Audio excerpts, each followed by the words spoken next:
TV সেটের সামনে যারা আমাদের অনুষ্ঠান দেখছেন তাদের সবাইকে অনেক অনেক প্রীতি ও শুভেচ্ছা জানিয়ে আমরা শুরু করছি আমাদের নিয়মিত আয়োজন শিক্ষা, তথ্য ও বিনোদনমূলক ম্যাগাজিন অনুষ্ঠান ক্যাম্পাস আড্ডা। আপনাদের সাথে আছি আমি মিশরা জাহান মিসু। ইস্ট ওয়েস্ট ইউনিভার্সিটি আজ সকলের কাছে জনপ্রিয় প্রতিষ্ঠান। এই প্রতিষ্ঠান সম্পর্কে জানতে হলে এর অতীত ইতিহাস এবং বর্তমান ইতিহাস সম্পর্কে আমাদের জানা উচিত।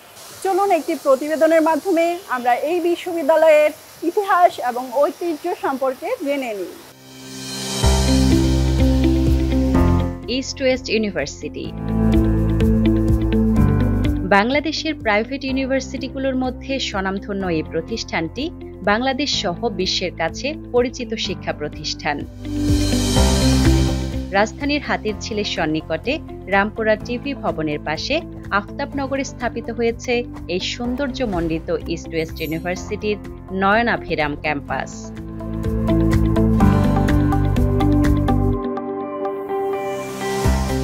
দেশের প্রথিতযশা শিক্ষাবিদ, শিল্প উদ্যোক্তাদের হাত ধরে প্রায় ২৯ বছর আগে যাত্রা শুরু করেছিল ইস্ট ওয়েস্ট ইউনিভার্সিটি। এই বিশ্ববিদ্যালয়ের প্রতিষ্ঠাতা বোর্ডের তখনকার সভাপতি ও উপাচার্য ছিলেন বাংলাদেশ ব্যাংকের সাবেক গভর্নর অধ্যাপক ডক্টর মোহাম্মদ ফরাসউদ্দিন। বর্তমানে তিনি ট্রাস্টি বোর্ডের চেয়ারপারসনের দায়িত্ব পালন করছেন। এটা মুখ্যত মধ্যবিত্ত এবং নিম্ন মধ্যবিত্ত মেধাবীদের অত্যন্ত আয়াসসাধ্য খরচে বিশ্বমানের এবং বাংলাদেশের জন্য প্রাসঙ্গিক লেখাপড়া শিক্ষার ব্যবস্থা করা। আমাদের স্বপ্ন অনেক। আমাদের স্বপ্ন যে এই বিশ্ববিদ্যালয়ে বিশেষ করে যাদের পকেটের ওজন কম তাদের সন্তানদের উচ্চমানের লেখাপড়া দিয়ে দেশকে গড়ে তোলা এবং এই দেশে যে জন্মলগ্ন থেকে বিশাল বৈষম্য, সেই বৈষম্যটাকে দূর করা চেষ্টা করা। আমাদের বিশ্ববিদ্যালয়ে সুনাম আছে। আমরা কোনো কোনো বিষয়ে একটি সিটের জন্য ১০ জন ১২ জন ছাত্রছাত্রী দরখাস্ত করে। বর্তমানে এর ছাত্রছাত্রীর সংখ্যা ১৩,৫০০। শুরু করেছিলাম ৯৬ সনে ২০ জনকে দিয়ে। তখন ১৭টি ছেলে ছিল, ৩টি মেয়ে ছিল। এখন ১৩,৫০০ ছাত্রছাত্রীর মধ্যে ৪০ ভাগ ছাত্রী আর ৬০ ভাগ ছাত্র। কিন্তু বৃত্তির ক্ষেত্রে ছাত্রীরা শতকরা ৬০ ভাগ গ্রহণ করে থাকে। এখানকার শিক্ষক মণ্ডলী বিশ্বমাপের এবং তারা জ্ঞানে, বিজ্ঞানে, চর্চায়, গবেষণায় এই দেশের তো বটেই, এশিয়া অঞ্চলে তো বটেই, বিশ্বমানের। আমরা আশা করছি আমাদের ছাত্রছাত্রীরা এখান থেকে পাশ করে গেলে দেশে বিদেশে যেমন চাকরি এখন পাচ্ছে এবং বিভিন্ন বিশ্ববিদ্যালয় বিদেশে ভর্তি হতে পারছে, সেটা আরও বেশি বেশি হবে। এবং আমাদের যেটা বললাম যে মধ্যবিত্ত, নিম্ন মধ্যবিত্তদের সন্তানরা এইখানে উন্নত মানের লেখাপড়া শিখে তাদের পরিবারের, দেশের গৌরব উজ্জ্বল করবে এবং বাংলাদেশকে একটি কল্যাণ রাষ্ট্রে প্রতিষ্ঠা করার জন্য সর্বত চেষ্টা করব। তার নেতৃত্বে আরও ১৪ জন স্বনামধন্য বোর্ড সদস্য মিলে প্রাচ্যের মূল্যবোধ ও নৈতিকতার সাথে পাশ্চাত্যের উদ্ভাবনার মিশেলে এক ব্যতিক্রমী শিক্ষা প্রতিষ্ঠান ইস্ট ওয়েস্ট ইউনিভার্সিটি চালু করেছিলেন। অল্প কয়েকজন ছাত্রছাত্রী নিয়ে প্রথমে প্রতিষ্ঠানটি শুরু হলেও বর্তমানে ইস্ট ওয়েস্ট ইউনিভার্সিটির ছাত্রছাত্রীর সংখ্যা প্রায় ১৪,০০০।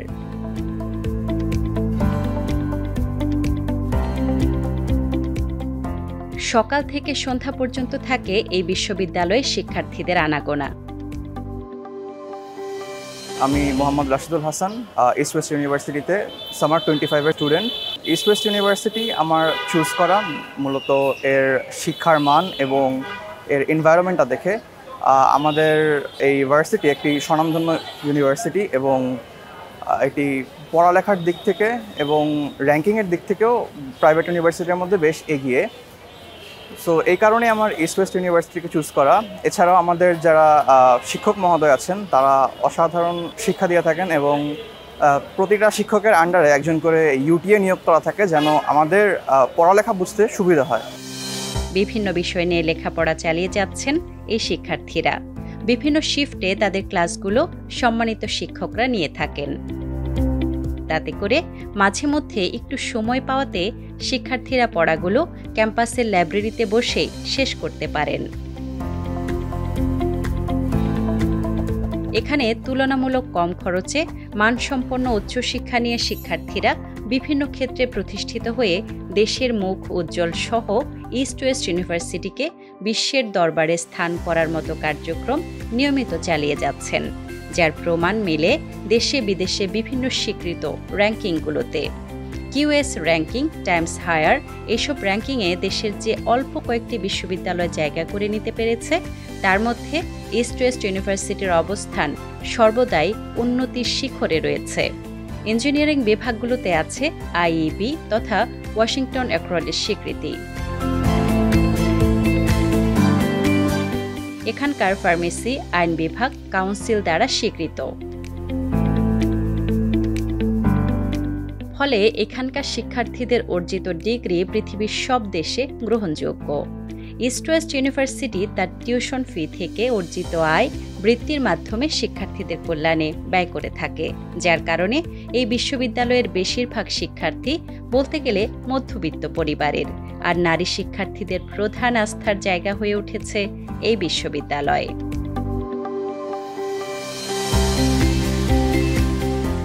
এখানে রয়েছে দৃষ্টিনন্দন শহীদ মিনার, যাকে আলোর মিনার নামে ডাকা হয়।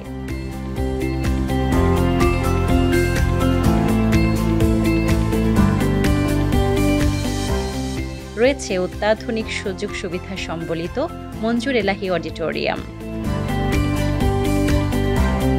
অবারিত বসার জায়গা সহ খাবারের ক্যান্টিন,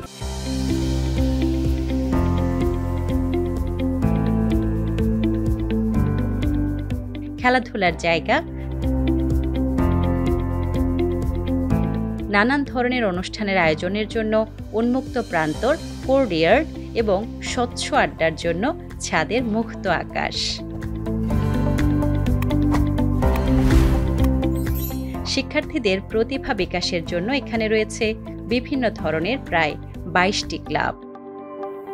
আমার নাম রুবাইয়া হক, আমি ইংরেজি বিভাগে আছি ইস্ট ওয়েস্ট ইউনিভার্সিটিতে। এবার আমার নবম সেমিস্টার চলছে। এর পাশাপাশি আমি একজন পার্ট টাইম স্টুডেন্ট এক্সিকিউটিভ হিসেবে আছি ক্যারিয়ার কাউন্সেলিং সেন্টার অথবা ডিপার্টমেন্ট অফ স্টুডেন্ট ওয়েলফেয়ারে। এটা একটা পেইড জব। সো আমাদের ক্যাম্পাস অ্যাকচুয়ালি অনেকগুলো অন ক্যাম্পাস জব রয়েছে যেগুলো হচ্ছে পেইড জব। এছাড়াও 22টা ক্লাব রয়েছে। এখানে বিভিন্ন ধরনের অ্যাক্টিভিটিস হয়, যেমন এখানে আছে ক্লাব ফর পারফর্মিং আর্টস। এরা বিভিন্নভাবে তাদের অ্যাক্টিভিটিস, ক্রিয়েটিভ আর্টস রিপ্রেজেন্ট করে ন্যাশনালি অ্যান্ড ইন্টারন্যাশনালি। অলসো এখানে ইংলিশ কনভারসেশন ক্লাব আছে। English as a communication emphasise করা হয়। ভবিষ্যৎ গড়ার যথাযথ পরিকল্পনা ও সহায়তার জন্য আছে ক্যারিয়ার কাউন্সেলিং সেন্টার। শারীরিক স্বাস্থ্য সুরক্ষার জন্য রয়েছে মেডিকেল সেন্টার। রয়েছে নানান ধরনের কম্পিউটার ল্যাব।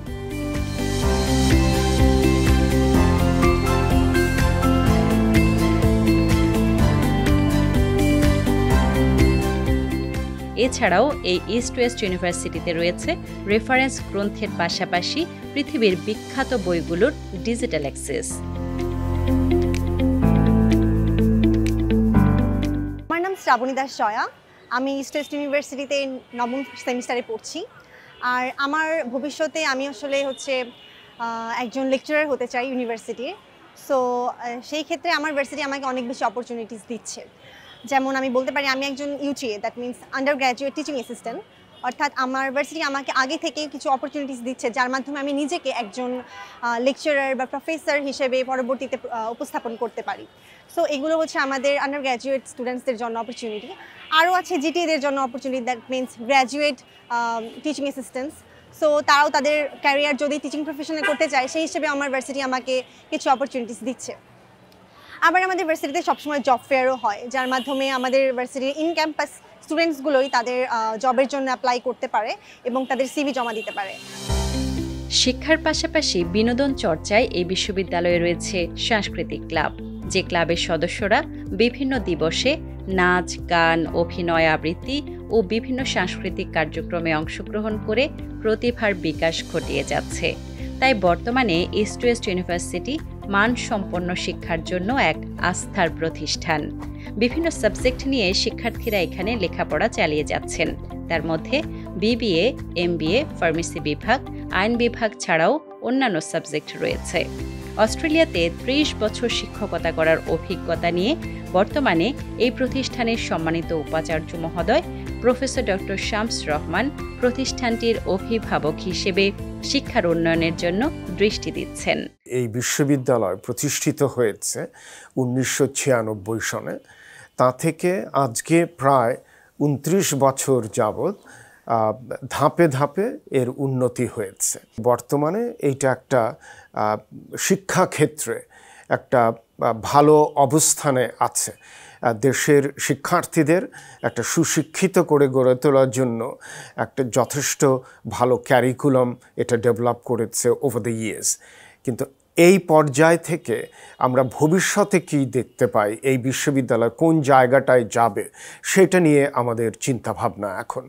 আমরা প্রচেষ্টা নিচ্ছি, আমরা কৌশল অবলম্বন করছি যে এই 2026 থেকে 2040 এই 15 বছরে এই বিশ্ববিদ্যালয় কোথায় অবস্থান করবে, সেই দিকগুলো আমরা এই মুহূর্তে দেখার চেষ্টা করছি।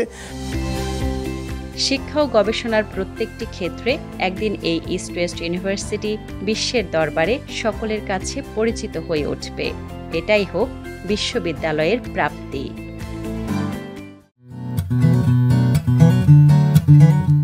এই বিশ্ববিদ্যালয় সম্পর্কে কিছুটা হলেও জানতে পেরেছেন। এই বিশ্ববিদ্যালয়ের ছাত্রছাত্রীরা শুধুমাত্র শিক্ষাগতভাবে না, তারা বিনোদন কাজেও অনেক বেশি উৎসাহী।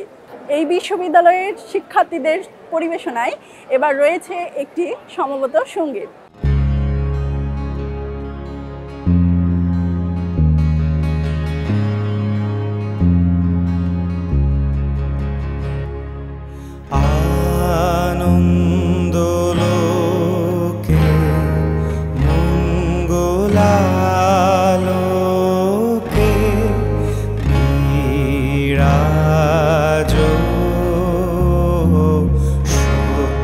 সুন্দর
বিশ্ববিদ্যালয়ের শিক্ষার্থীদের পরিবেশনায় একটি আবৃত্তি শুনে আসি। আইসা মানুষ ভজলে কি মেলে কেউ জানো? কি মেলে জানো না? লালন ফকিরে কি কইছে শোনো নাই? কি কইছে তই শোনো। মানুষ ছাড়া খেপারে তুই মূল হারাবি, মানুষ ছাড়া খেপারে তুই মূল হারাবি, ও মানুষ ভজলে সোনার মানুষ হবি, মানুষ ভজলে সোনার মানুষ হবি। গাহি সাম্যের গান, মানুষের চেয়ে বড় কিছু নাই, নহে কিছু মহিয়ান, নাই দেশকাল পাত্রের ভেদ, অভেদ ধর্মজাতি, সব দেশে সব কালে ঘরে ঘরে তিনি মানুষের জ্ঞাতি। কেউ মালা কেউ তজবি গলে, তাই তোরে জাত ভিন্ন বলে, যাওয়া কিংবা আসার বেলায় জাতের চিহ্ন রয় কারে। যাতে গেল বলে এ কি আজব কারখানা, যাতে গেল বলে এ কি আজব কারখানা। সত্য কাজে কেউ নয় রাজি, সত্য কাজে কেউ নয় রাজি, সবই দেখি তা না না না, যাতে গেল বলে। কিন্তু কেন এ পণ্ডশ্রম, মগজে হানিছ শুল, দোকানে কেন এ দর কষাকষি, পথে ফোটে তাজা ফুল। কে তুমি? পার্সি, জৈন, ইহুদি, সাঁওতাল, ভিল, গারো, কনফুসিয়াস, চারবাক, চেলা, বলে যাও বলো আরো। মানুষে রয়েছে সকলে ধর্ম, সকলে যুগাবতার, তোমার হৃদয়ে বিশ্ব দেউল সকল দেবতার। মিথ্যা শুনিনি ভাই, এই হৃদয়ের চেয়ে বড় কোনো মন্দির কাবা নাই। বন্ধুরা, আমার চারিপাশে বিশ্ববিদ্যালয়ের অনেক শিক্ষার্থী সেজেগুজে দাঁড়িয়ে আছেন। আমি এখন তাদের কাছে জানতে চাইবো তারা আমাদের মাঝে কী ধরনের পরিবেশনা দিতে চাচ্ছেন। আমরা আজকে এখানে সবাই মিলে একটু নৃত্য পরিবেশনা করি। চলুন দর্শক, আমরা তাহলে তাদের সেই নৃত্যটা উপভোগ করি।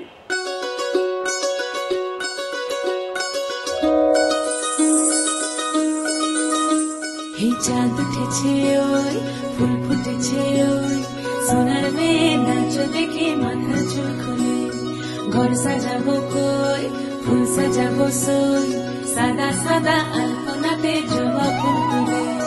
চাঁদ উঠেছে ওই, ফুল ফুটেছে ওই, সোনার মেয়ে নাচ দেখে মাথা চুল খুলে, ঘর সাজাবো কই, ফুল সাজাবো সই, সাদা সাদা আলপনাতে জবা ফুল তুলে।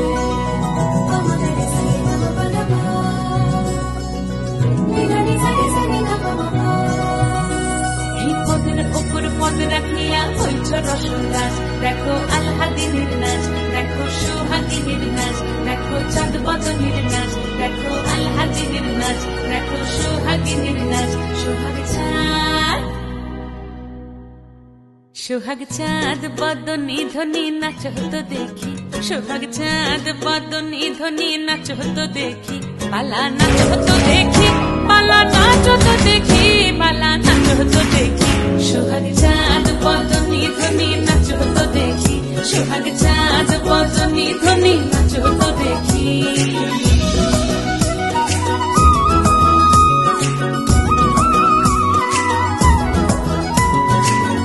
ভালো সুন্দরী বাঁধেন ভালো চুল, নাচেন ভালো সুন্দরী বাঁধেন ভালো চুল, হেলিয়া দুলিয়া পড়ে একবার হেলিয়া দুলিয়া পড়ে নকে সরের ফুল পালা, হেলিয়া দুলিয়া পড়ে নকে সরের ফুল দাই নকে সরের ফুল।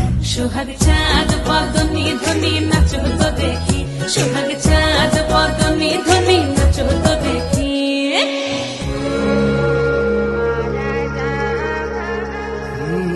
একবার আমি গিয়েছিলাম পাহাড়ি অঞ্চল, পাহাড়ি মেয়েটার কি চোখ দুটো ছল ছল।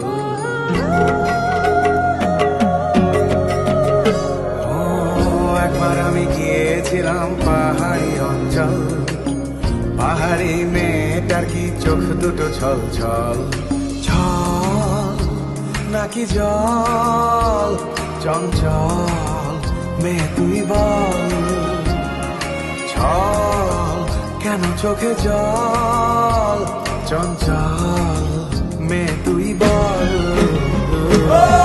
তোমায় আমি পাইতে পারি বাজি তোমায় আমি পাইতে পারি বাজি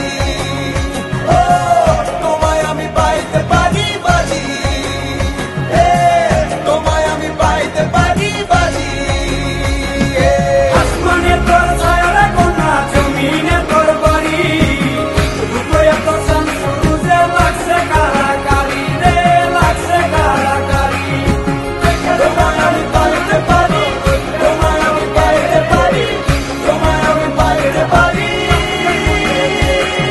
বাজি বাজি বাজি তোমায় আমি পাইতে পারি তোমায় আমি পাইতে পারি তোমায় আমি পাইতে পারি তোমায় আমি পাইতে পারি বাজি। চলুন আমরা তাদের একটি ব্যান্ড সঙ্গীত পরিবেশনা দেখে আসি।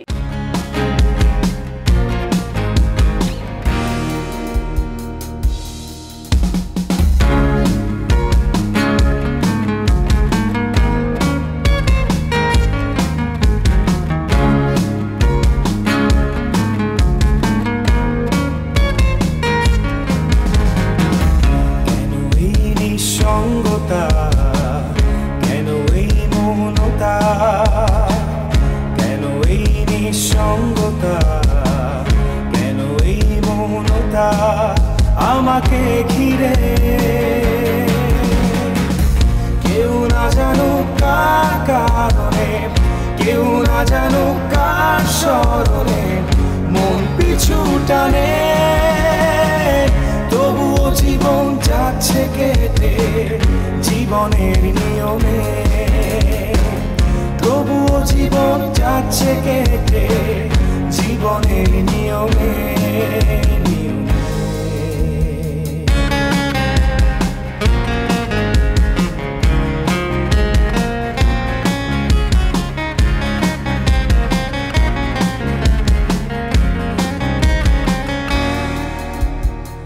স্বপ্নগুলো অন্য কারো ভুলগুলো আমারই কান্নাগুলো থাকতো চোখে কষ্ট আমারই ভেবে নিব প্রেমানে আধারি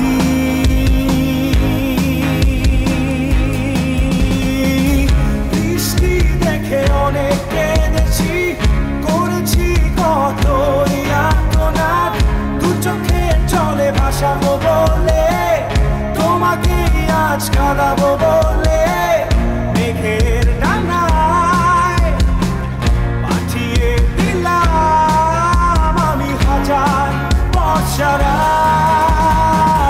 বৃষ্টি দেখে অনেক কেঁদেছি করেছি কত আর্তনাদ দু চোখে চলে ভাসাবো বলে তোমাকে আজ কাঁদাবো বলে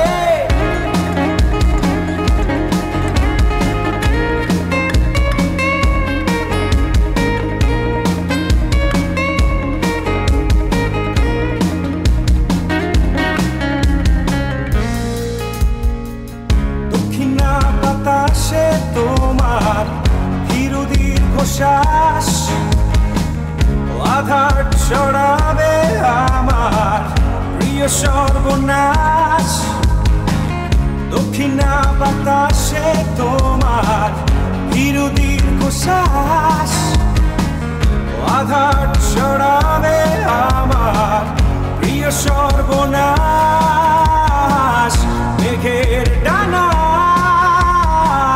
পাঠিয়ে দিলাম আমি হাজার বর্ষার বৃষ্টি দেখে অনেক কেঁদেছি করেছি কত আর্তনাদ দু চোখে চলে ভাসাবো বলে তোমাকে আজ কাঁদাবো বলে মেঘের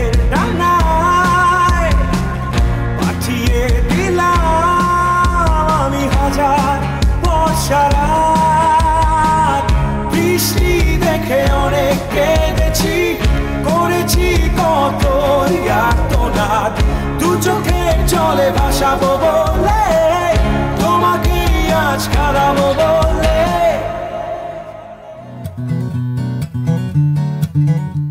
প্রিয় দর্শক, পড়ন্ত বিকালে এই বিশ্ববিদ্যালয়ের শিক্ষার্থীরা আড্ডায় মেতে উঠেছেন। আমি তাদের সঙ্গে আড্ডায় যুক্ত হয়েছি, দেখি তাদের সঙ্গে আমাদের আড্ডা কতটুকু জমে ওঠে। আপনারা আড্ডায় এখন কি করতে চাচ্ছেন? আমরা এখন সবাই মিলে গান গাবো। চলুন দর্শক, আমরা তাহলে গান শুনে আসি।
বন্ধুরা, দেখতে দেখতে আমরা অনুষ্ঠানের একদম শেষ পর্যায়ে চলে এসেছি। একটি কথা আমাদের সবাইকে মনে রাখতে হবে, শিক্ষার কোনো বিকল্প নেই। আমরা যত শিক্ষিত হব, আমাদের জাতি তত সমৃদ্ধ হবে। আজ আর নয়, আগামী অনুষ্ঠান দেখার আমন্ত্রণ জানিয়ে আমি মিশু আজকে ক্যাম্পাস আড্ডা এখানেই শেষ করছি। দেখা হবে আগামী কোনো পর্বে। আপনারা সবাই ভালো থাকুন, সুস্থ থাকুন এবং নিরাপদে থাকুন। আল্লাহ হাফেজ।